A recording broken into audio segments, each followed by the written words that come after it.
Hello guys, मैं आपकी राधिका। हमारे यूट्यूब चैनल पे आप लोगों का बहुत बहुत स्वागत है। मेरे चैनल से जितने भी दर्शक जुड़े हुए हैं, सब मेरे माता पिता भाई बहन सभी को मैं तहे दिल से धन्यवाद करती हूँ। और ये पितृपक्ष का समय चल रहा है। इस पितृपक्ष में एक बहुत ही अच्छा सा एक व्रत आता है जिसे हम जीवतिया माता के नाम से जानते हैं। पुत्र जीविका व्रत कहते हैं इसे। तो ये पुत्र के लिए सभी बहनें रखती हैं, तो उन सभी बहनों को मैं बहुत बहुत शुभकामनाएं देती हूँ। और सबकी गोदी खूब हरी भरी रहे, खुशियाँ घर में भर भर के आए और बहनें हमारे खूब प्रसन्नचित रहें। तो उन बहनों के लिए ज्योतिया माता का मैं गीत लाई हूँ, आप लोग सुनिए, आनंद लीजिए। आप भी गुनगुनाइए, बहुत ही सुंदर गीत है।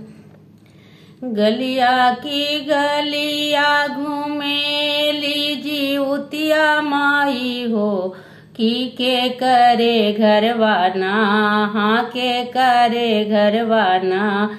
दियना जल सारी रतिया हो, के करे घरवाना।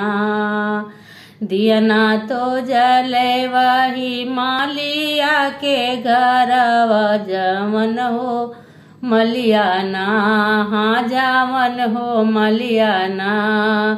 गजरा गूथ सारी रतिया हो, जावन हो मलियाना।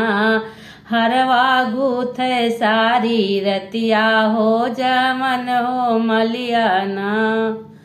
दियना तो जले वही महारा के घरवा, दियना तो जले वही कहारा के घरवा, हो जावन हो कहराना।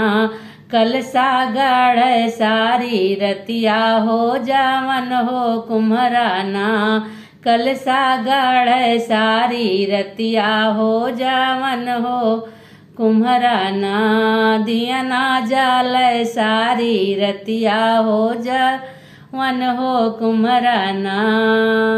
गलिया की गलिया घूमे ली जीवतिया मैया, हो के करे घरवाना।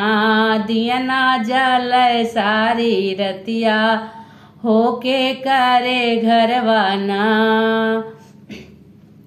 दियना तो जले वही कहारा के घरवा, दियना तो जले वही कहारा के घरवा। हो जावन हो कहराना, हाँ जावन हो कहराना। कलसा भर सारी रतिया हो, जावन हो कहराना। कलसा भर सारी रतिया हो, जावन हो कहराना। गलिया की गलिया घूमे ली जीवतिया मैया, हो के करे घरवाना। दियना जल सारी रतिया हो, के करे घरवाना। दियना तो जल वही पंडित के घरवा, हो जावन हो पंडित ना। पोथिया पढ़ सारी रतिया हो, जावन हो पंडित ना। पोथिया पढ़ सारी रतिया हो, जावन हो पंडित ना। गलिया की गलिया घूमे ली जीवतिया माई हो, हाँ के करे घरवाना। दियना जल सारी रतिया हो, के करे घरवाना। दियना तो जले वही रानिया के घरवा, हो जावन हो रनियाना। करे ज्योति के बरतवा, हो जावन हो रनियाना।